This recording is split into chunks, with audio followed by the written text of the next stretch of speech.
1, 2, 3, go!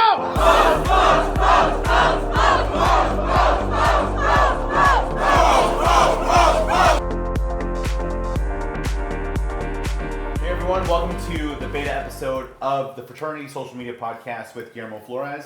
As you know, my name is Guillermo Flores, and we have an awesome and special guest today. Hi guys, my name is Christian Bustos. I'm currently the advisor for Fraternity Social Media, and I'm just happy to be here. So We are actually filming here at our chapter house, which is an Airbnb in the Wicker Park neighborhood in Chicago. We had to have Christian be the first guest on the podcast. You just learned a little bit about my story and the history of FSM, and I wanted to introduce you to Christian because first we're going to get to know Christian a little bit, and then we're going to let him share his story with FSM and just what he's doing now in his professional life as well. So we got to get started though with who you are. Tell us about where you're from, just who makes, Christian Bustos. yeah, so we're basically to start off here. I'm a graduate from Eastern Kentucky University, spring 23. I graduated with my Bachelor's of Arts in Journalism. That's a little fun thing to do. I'm originally from Frankfort, Kentucky, but currently live in Lexington. Right now, full-time professionally, I am a program coordinator for the University of Kentucky in the Office of Fraternity and Sorority Life. So I oversee all of our marketing efforts. I oversee all of our all of our council stuff. I'm currently an advisor for the United Greek Council, housing our special interest and our culture-based organization. So it's a good mixture of everything between. Oversee them with marketing as well. Just started my role maybe about 10 months ago, back in September of 2024. So relatively new. But it's just been something I want to do since I get to be in charge of all the marketing, and it kind of ties in with FSM and fraternity social media. A little bit on the side kind of thing I like to do. I also like to do a lot of photography, a lot of videography, just a lot of that kind of that fun stuff. So I'm always doing some videos if I can, or take photos any way possible. As you can tell, fast talker. So I'm trying to slow down. I love this. If you have not had your photo taken by Christian, put that on your to-do list. And I'm so excited to learn a little bit more about you behind your organization, what you do at work, and what this looks like. Yesterday, Christian and I went to dinner at an awesome Mexican restaurant, and I got to learn that in high school, Christian did karate. Yeah. And I was like, wait, what? He pulled out the phone. He had the highlights in his hair. But okay, let's not talk about that. Let's not talk about that. No. That was not a. That stood out right away. I'm not gonna lie. But can you talk to us about where you grew up, how karate was a part of your life? Because that is something I've known Christian for some years now, and that was a fun fact that I learned yesterday. Yeah, I don't really talk about it anymore because it's not relevant anymore. But I did martial arts for about 5.5 years. Started back maybe late middle school time. Never shared that to anybody because people make fun of people in the karate. Yeah, it was a weird thing. It's really? people made fun of you if you were doing karate for a little bit. But then when they found out I became a black belt, they were like, oh shit, oh shoot. Yeah, I'm like, if you're gonna kick my ass, why am I gonna make fun of you? Yeah, so oh shoot, he knows his stuff. He can actually defend us. And then it got to the point where I became a second degree black belt, so I did more training after all. And moving forward from there, my instructor saw potential in me to become a leader there. So probably about maybe freshman year, sophomore year of high school, he opened up a conversation hey, what do you typically do after school? Do you do any extracurriculars? I'm currently just do soccer. And he's like, do you have time to look into maybe be an instructor with me kind of thing? So I was open to the idea, went, did some classes, did some training still on my own curriculum, and we did some leadership classes at the martial arts studio. So not only did we do our moves, our routines, but also had a class designated to leadership development. And so after taking a few classes and still taking classes until I finished out, I was leading some classes on martial arts to the youngest of 3-year-olds to the oldest of 60-year-olds. 60? 60, oh, if not wow. older. Yeah, and we just taught martial arts to any age realm, any belt color. I was able to teach classes confidently, and to the point where he could trust me to lead class for a week by myself. So how old were you when he asked you to be a leader and an instructor? I was maybe 15, wow. Almost 15 or almost 16. I remember I wasn't driving yet to work. So I went to the studio, I went to work without driving yet. I didn't have my car, or I didn't have a learner's permit yet. And that's when I started teaching classes, at that young age. And looking back, I don't see myself like that. My younger self would be you're never gonna do that. You're never gonna be a leader. You're never gonna be in that kind of field. Yeah. But he saw potential in me that I didn't see myself. That and so there was some cool. trial and error, obviously, because that's how we learn. But moving forward, it's just I just never saw it myself, and I'm glad he did. What do you think? Like, what are some of the biggest lessons you learned from your time with karate? Like biggest lessons overall, Yeah. just like I think just stepping out there and like get yourself in a position that you're uncomfortable with. Because second, like you get that done instantly, you're gonna be confident there in that field no matter where you are. So it was just a matter of like I think a few months I was very hesitant to be in the room teaching class because I didn't know what to do what to say, like how do I teach this. But we had a whole curriculum, like we had a whole whiteboard of all our curriculum for every class, and it was just like it kind of just everything fell into place. Everything fell into place. It was a matter of how to execute that from a different perspective. That is so And cool. it was so nerve wracking too. Like we had like obviously our floor, our mats, Yeah. and then we had a glass wall, and all the parents would sit there and watch you. It was Oh. so weird. I was so uncomfortable, but it's like you're getting watched no matter what. But Yeah. at the end of the day, like you've got to forget they're there.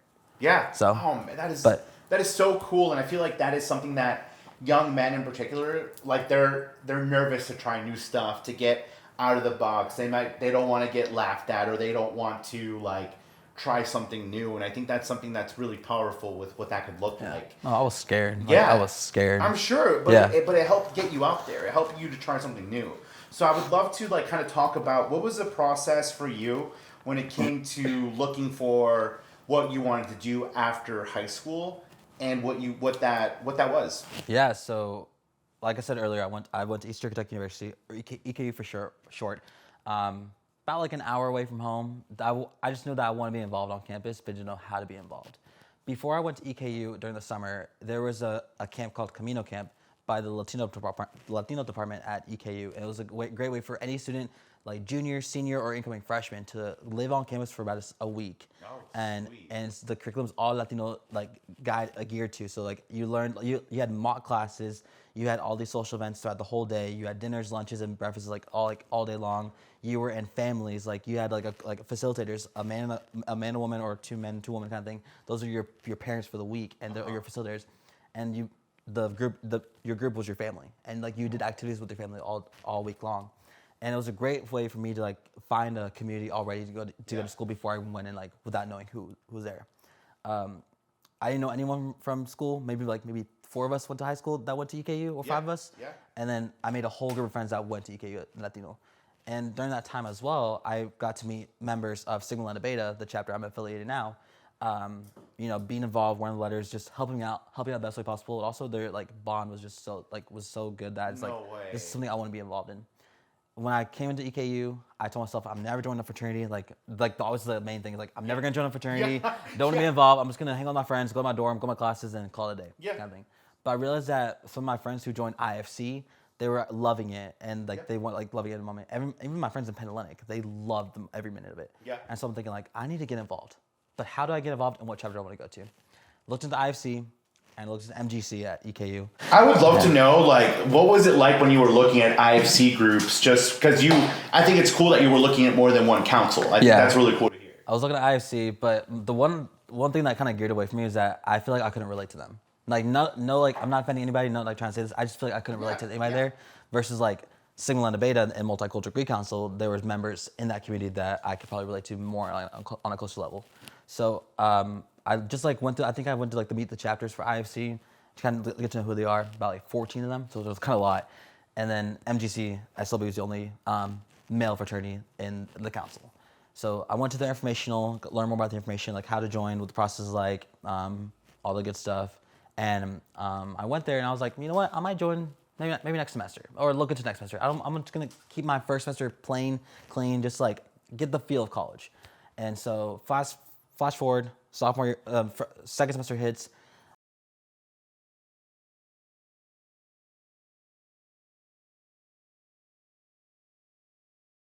First, my freshman year. Okay. So I was online when COVID hit, and that sucked. Because is my education getting stopped? Am I gonna just be on pause? Are we starting over? Or am I gonna drop? What's going on? Wow. Can you explain what online means? Online is basically our version of new member intake. Like we do intake for our chapter or organization, and it's just our education process, new member education. That timeline can differ from 6 weeks to 8 weeks to 10 weeks. It depends on the chapter. It's just a matter of like just getting education done. So it's another form of education, or another term of education. So again, we're like talking about the pandemic and what that looked like for you. So talk to me about how you got to learn more about the chapter. What was your next step? Because was that your freshman year? That was my freshman year. Oh, yeah, wow. so it was my second semester. You were online. My freshman year. Second semester freshman year. Yeah. Okay. I remember like I just started, and then like we get that email saying like, hey, 2 weeks extra vacation or 2 weeks extra spring break, and then get the email like, hey, we're closing, like we're gonna be sent home, all chapter operations, all activities are gonna be on pause or frozen until like, who knows what.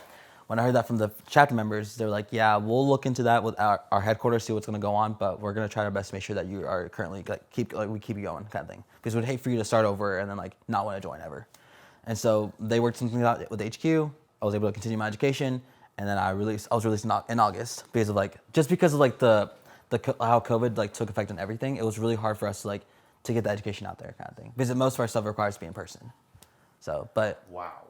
But it was just it was just weird because like I wanted that brotherhood, but then COVID hit, but I still seek that brotherhood, and it's like and I still seek to be involved. And when sophomore year hit, as a brother, it was so weird trying to do chapter business, like activities, because everything had to be virtual, even though I lived on campus my sophomore year. Where did you live freshman year? On campus as well. On campus yeah, as so well. Okay, freshman and sophomore year, I lived on campus, and I moved off campus just because it was so much convenient. But wow, so when did you officially cross then? I crossed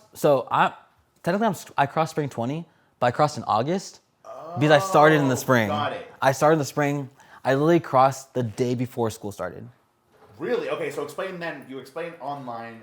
Explain what crossed means. Cross just means like, you cross the burning sands into your chapter. Another way is like you're getting initiated into your organization. So I got initiated literally the day before school starting.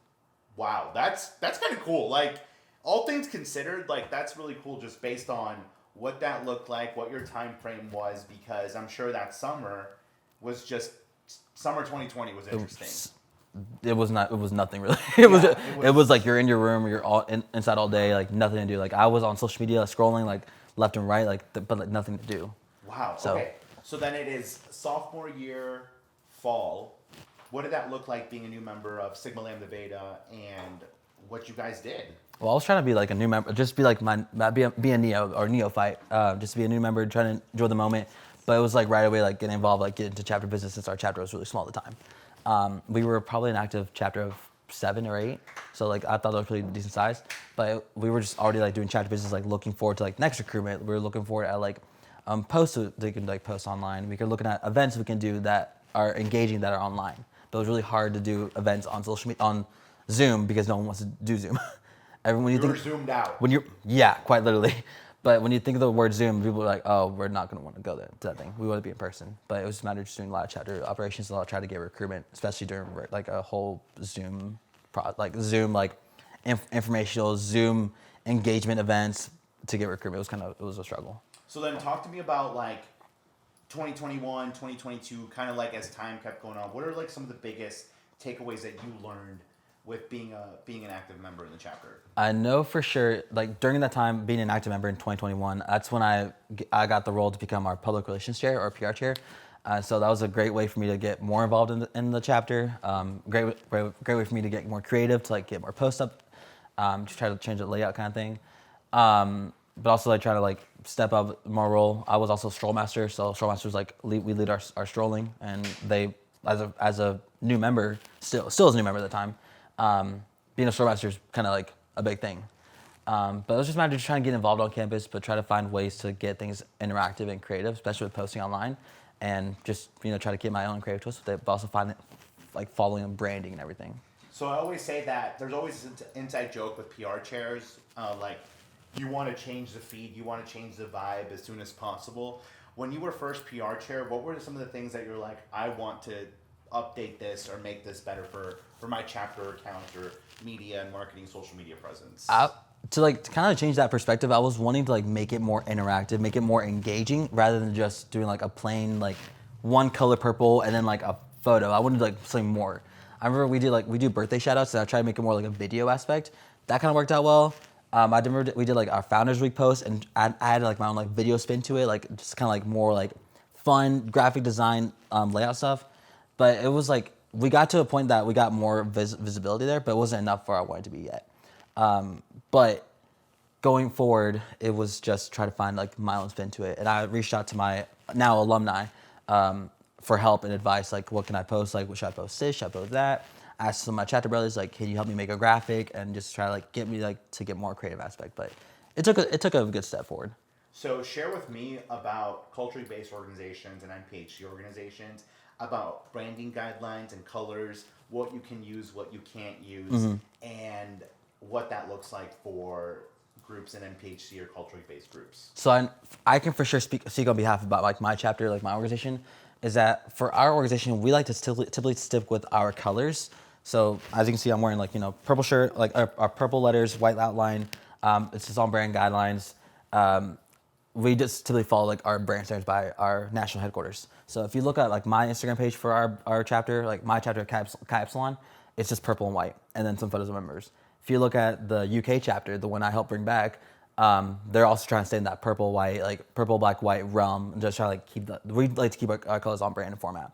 A lot of like culture-based orgs, like other like Latino orgs, like any other culture org, they like to stick on their brand because that what makes them stand out the most. Yeah. I've seen a lot of members of Land Within Alpha, like those, they'll have like maroon, like burgundy, that's what it is, burgundy, maroon, like all that, like those colors out there. Any like other like Latino like fraternity out there, like OD5, they are doing like the red, black, and white scheme. If you look at like Zeta Phi Beta or Phi Beta Sigma, you see a lot of blue and white. But us cultural orgs, we like to stick with our theme colors because it sticks out the most for us. It's just visually like you see it. It pops. Like, it pops.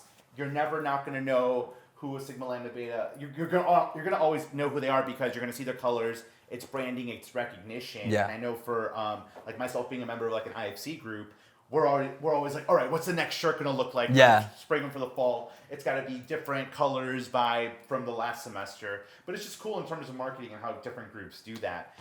So talk to me. Share about FLV Central, because I know that you got to go there and that's actually where we met. So I just want to hear what that experience was like for you going to a conference, because just remind me when that was and what it was like in that large space. No, so AFLV Central, that was actually my first time going I was going as a senior. Oh, it's my senior year. So typically you don't really send seniors to AFLV because like they're graduating, like they're about to be done. But where I was council president at the time for my council, I was chapter vice president.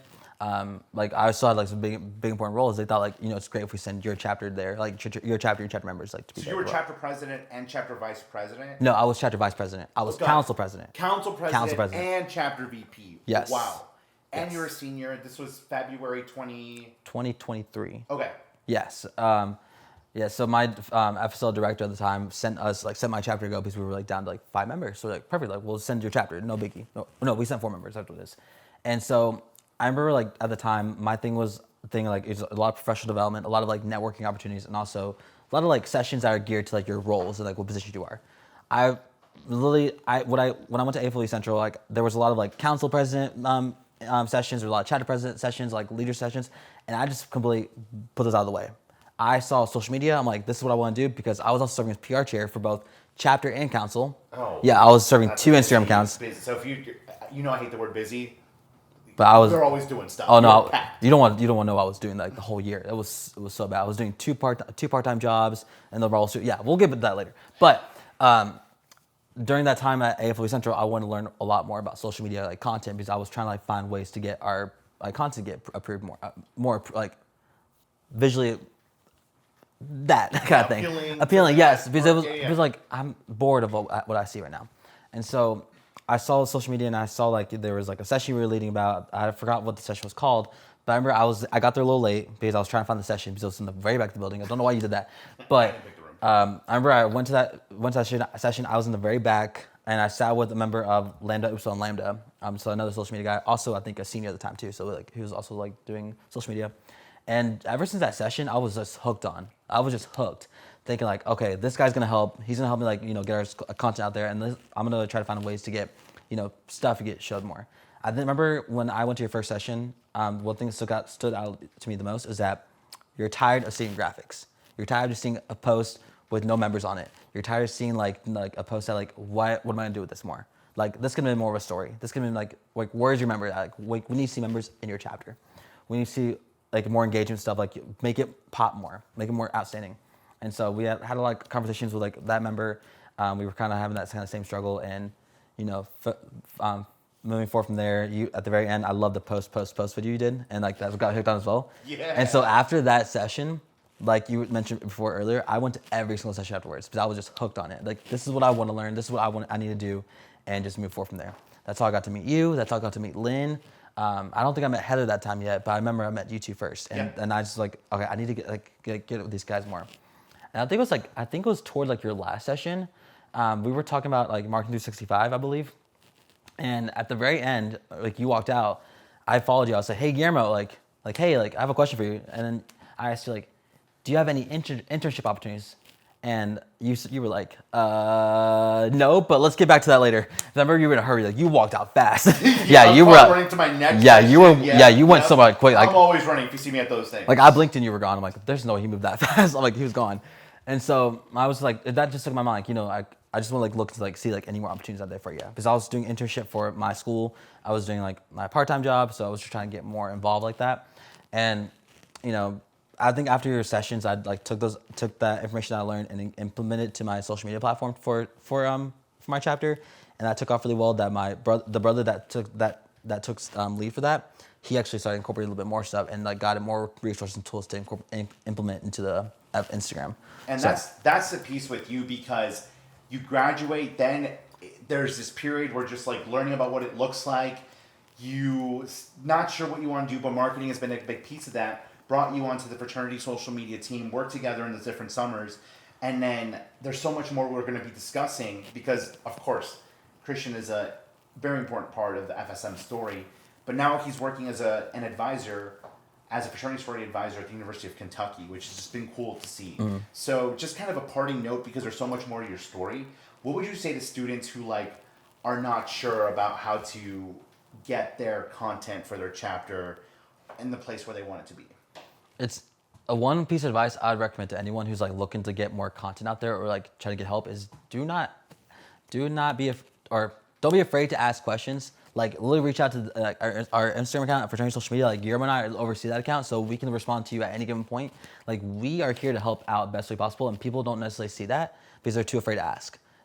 People think they have those dumb questions, or like this is not going to sound like a good question, or like I don't know what to ask. Put those words, just put them, like start writing those words down.